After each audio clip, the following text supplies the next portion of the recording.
Okara railway station के platform number 2 पर Khyber mail आकर रुकती है। इसमें से एक नौजवान लड़का ट्रेन से बाहर कदम रखता है। इसके हाथ में बैग मौजूद है। वो स्टेशन से बाहर ऑटो रिक्शा पकड़ता है और ओकाड़ा की गलियों में पहुंच जाता है। ये ऑटो रिक्शा एक 2 मंजिला बिल्डिंग के सामने आकर रुकता है। वो तेजी से बढ़ता है, बैग से पिस्तौल निकालता है, चेहरे पर गुस्सा और पसीना पानी की तरह बह रहा होता है। वो बिल्डिंग से सीढ़ियों की तरफ जाता है, कमरे का दरवाजा खोलता है। 3 नौजवान लड़कियां गहरी नींद में सो रही होती हैं। ये लड़का इस मौके को गनीमत समझता है और इसी का फायदा उठाते हुए वो गन लोड करता है। ठीक सुबह 9:18:30 पर वारदात अंजाम देने के बाद वो घर से निकलता है। सीसीटीवी में क्लियर नजर आता है कि इसके चेहरे पर ना घबराहट है, ना जल्दी, कदम बिल्कुल नॉर्मल, रफ्तार पुरसुकून, ना पीछे मुड़कर देखता है, ना किसी से नजरें चुराता है और खामोशी से वहां से फरार हो जाता है। दूसरी तरफ 3 गोलियां, 3 जिंदगियां, लेकिन इन तीनों लड़कियों में से एक की सांस अभी भी चल रही होती है। घर वाले इस लड़की को फौरन अस्पताल ले जाते हैं। और क्या इस लड़की ने सारे राज फाश किए? कौन था जिसने इतनी बेदर्दी से यह वारदात अंजाम दी? वजह क्या थी? मुलजिम गिरफ्तार हुआ या फरार हो गया? और बहुत से सवालों के जवाब आपको देता हूं। इसके लिए जरूरी है कि आप शुरू से आखिर तक ये क्राइम स्टोरी सुने। चलिए शुरू करते हैं।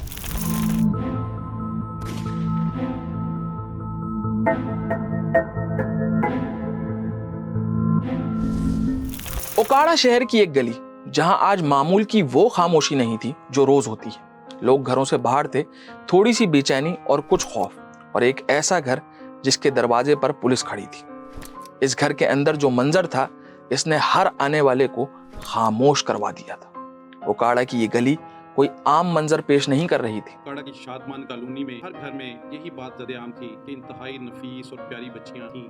ये एक ऐसा केस था जो सवाल से शुरू हुआ और सवाल पर ही रुक गया, लेकिन थिंक क्राइम की टीम ने इन सवालों के जवाबात निकाल लिए हैं और ऐसे ऐसे इंकशाफात हैं जिन्हें सुनकर आप भी लरस जाएंगे। आप खुद अपने आप से सवाल करेंगे कि एक भाई जो बहनों की जान था, वो बहनें अपने हाथों से अपने भाई को खाना खिलाती थी। आखिर ऐसे भाई ने अपनी बहनों को क्यों मारा? 3 जानें हमेशा के लिए खत्म हो गई। ज्यादा सस्पेंस में नहीं रखता, आपको कहानी पर लाता हूं। ओकाड़ा के इलाके शादमान कॉलोनी में यह घर आज बहुत खुश था। सारी बहनें मैके आई हुई थी। बच्चों के खेलने की आवाज और मामू भी बच्चों के साथ खेल रहे थे। लियाकत साहब घर के सरबराह हैं। गरीब जरूर हैं, लेकिन अपनी सारी बेटियों और बेटे की सारी खुशियां पूरी करने में कोई कसर नहीं छोड़ते, चाहे इन्हें जॉब पर ओवर टाइम ही क्यों ना करना पड़े। लेकिन अचानक सब कुछ बदल गया। बाप मुद्दई बन गया। अपने इकलौते बेटे के खिलाफ कत्ल का मुकदमा दर्ज करवा दिया। पुलिस को अपने ही बेटे के खिलाफ बयान देने लगा। इकलौते बेटे को फांसी पर लटकाने की दरख्वास्तें करने लगा। आखिर ये सब क्यों हो रहा था? ये जानने के लिए आपको पहले लियाकत साहब की फैमिली के बारे में समझना होगा। लियाकत साहब का बेटा आदिल कराची शहर में काम करता था। लियाकत साहब की 5 बेटियां हैं। बेटियों में सबसे बड़ी हिरा, फिर निदा, इसके बाद बुशरा, फिजा और आयशा थी। हिरा और निदा शादीशुदा थी। शादीशुदा बेटियों में निदा की शादी अपने आबाई गांव ओकाड़ा में हुई और दूसरी बेटी हिरा की शादी कराची में। लड़का कराची का था, कमाने वाला, मेहनती था, इसीलिए लियाकत साहब ने बेटी को कराची रुखसत कर दिया। लियाकत साहब ने बेटी को कराची रुखसत कर तो दिया, मगर बेटी जब घर की दहलीज पार करती है ना, तो सिर्फ एक रस्म नहीं होती, माँ बाप के दिल का एक हिस्सा हमेशा के लिए खाली हो जाता है, क्योंकि बेटियां वाकई माँ बाप की जान होती हैं। खैर, इन दिनों लियाकत साहब का बेटा आदिल अपने गांव में रोजगार के लिए परेशान था, और जब काम काज ना हो तो इंसान वैसे ही गुस्सा और चिड़चिड़ेपन का शिकार रहता है। आदिल के साथ भी यही था। वो घर में मौजूद तीनों कंवारी बहनों से लड़ाई झगड़ा करता रहता था, और अगर बहनें अपने भाई आदिल का कोई काम ना करें या करने से इनकार कर दें तो वो पूरा घर सर पर उठा लेता था। लेकिन ये लड़ाई कोई दुश्मनी में नहीं थी, बस बहन भाइयों में तो नोकझोंक चलती ही रहती है यार। यहाँ कराची में रिहाइश पजीर बहन ने अपने भाई को एक फेवर दी कि भाई तुम यहाँ आ जाओ, कराची इतना बड़ा शहर है, तुम्हें कहीं ना कहीं काम मिल ही जाएगा, और रिहाइश तो मेरे घर पे रख लेना, कोई मसले वाली बात नहीं। और अदील के माँ बाप ने भी सोचा चलो इसके जाने से घर में कुछ सुकून तो आएगा, और अदील को कराची आने की इजाजत मिल गई। वो अगली सुबह 7 बजे की ट्रेन पकड़ता है और रात तकरीबन 10 बजे कराची कैंट स्टेशन पहुंच जाता है। कैंट स्टेशन पर बहन अपने भाई अदील का बेसब्री से इंतजार कर रही थी। अदील नामी ये लड़का कराची में कोई कारोबार करता था और अपनी बड़ी बहन के यहाँ रहता था। अदील कराची शहर में मेहनत से काम करता है। यहाँ अदील का काम में दिल लग जाता है। कोई छुट्टी, कोई घूमना फिरना नहीं, और यूं ही पूरा 1 साल गुजर जाता है।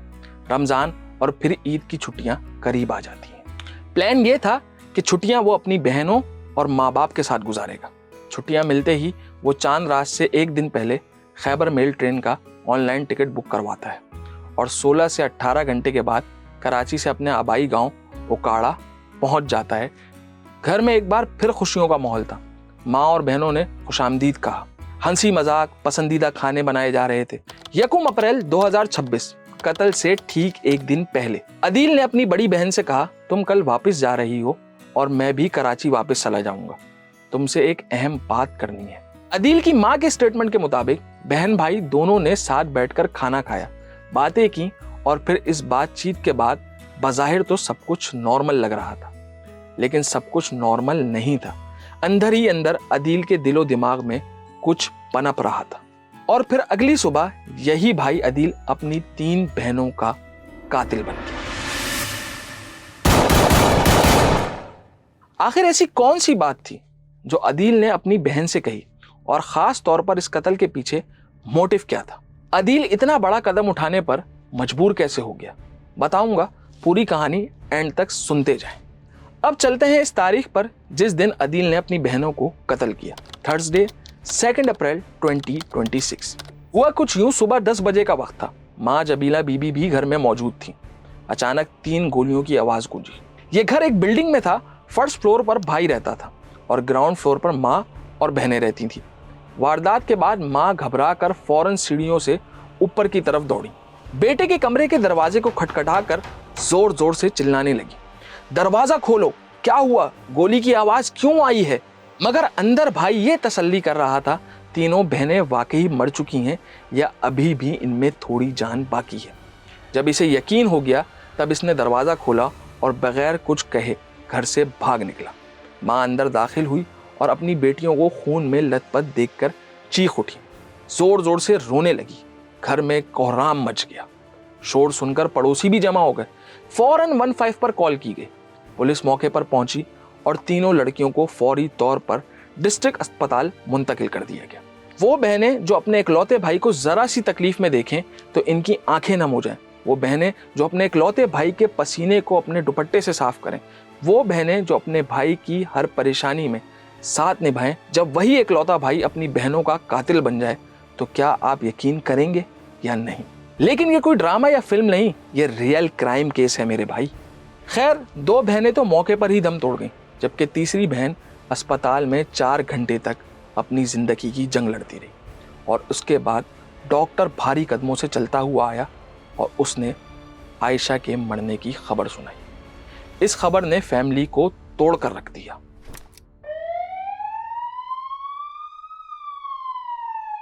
दूसरी जानिब पुलिस ने फौरी तौर पर कार्रवाई करते हुए थाना ए डिवीजन ओकाड़ा में मुकदमा दर्ज कर लिया और इस मुकदमे में मुद्दई कोई और नहीं, खुद बाप लियाकत साहब थे। वालिद लियाकत अली की मुद्दईयत में यह मुकदमा दर्ज हुआ, जबकि मुलजिम कोई और नहीं, इनका अपना बेटा अदील था।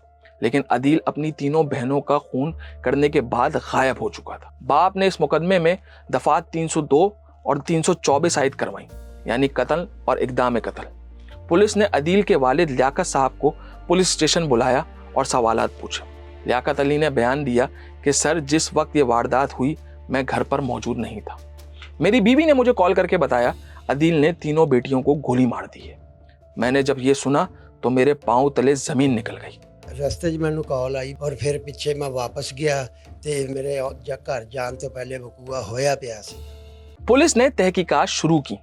मुलजिम अदील की तलाश के लिए जगह जगह छापे मारे गए और आखिरकार 3 अप्रैल 2026 को ओकाड़ा से मुलजिम अदील को गिरफ्तार कर लिया गया। अल्हम्दुलिल्लाह वो अरेस्ट है, मुलजिम गिरफ्तार है और तफ्तीश अमले में लाई जा रही है और इंशाल्लाह मुकदमा को हक़ाइक़ पर यकसू किया जाएगा। अब आते हैं इस सवाल पर कि अदील ने अपनी बहनों को क्यों मारा, और ये भी वाजे कर दूं कि ये तमाम डिटेल्स हमने क्लोज सोर्सेज से हासिल की हैं, जिनके इंकिशाफात वाकई बहुत शॉकिंग थे।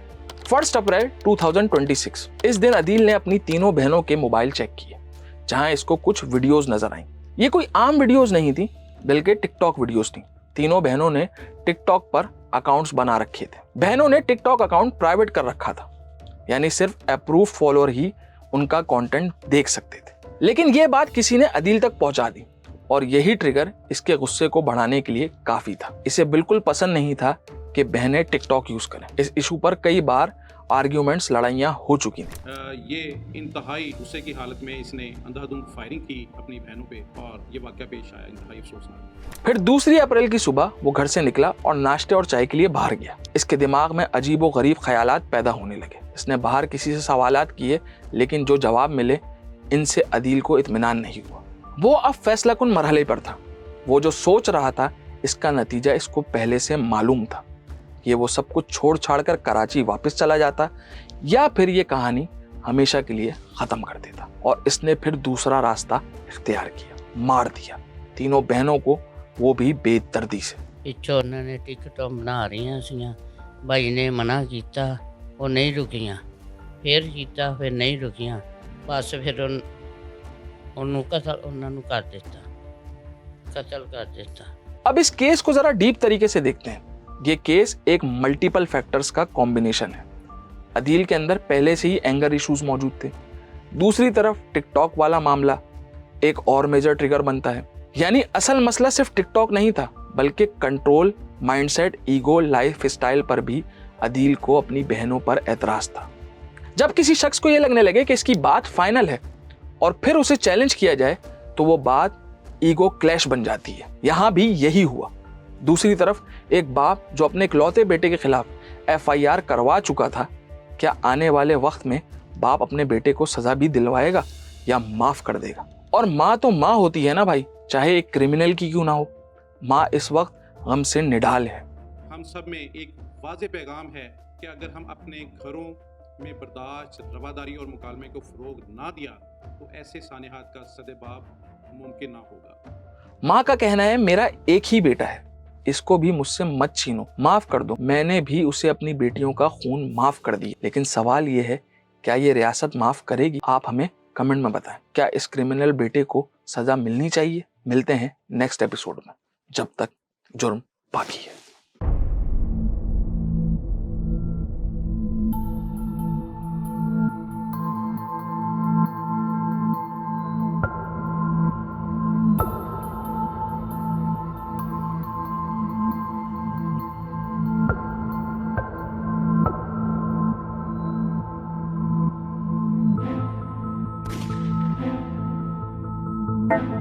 Thank you.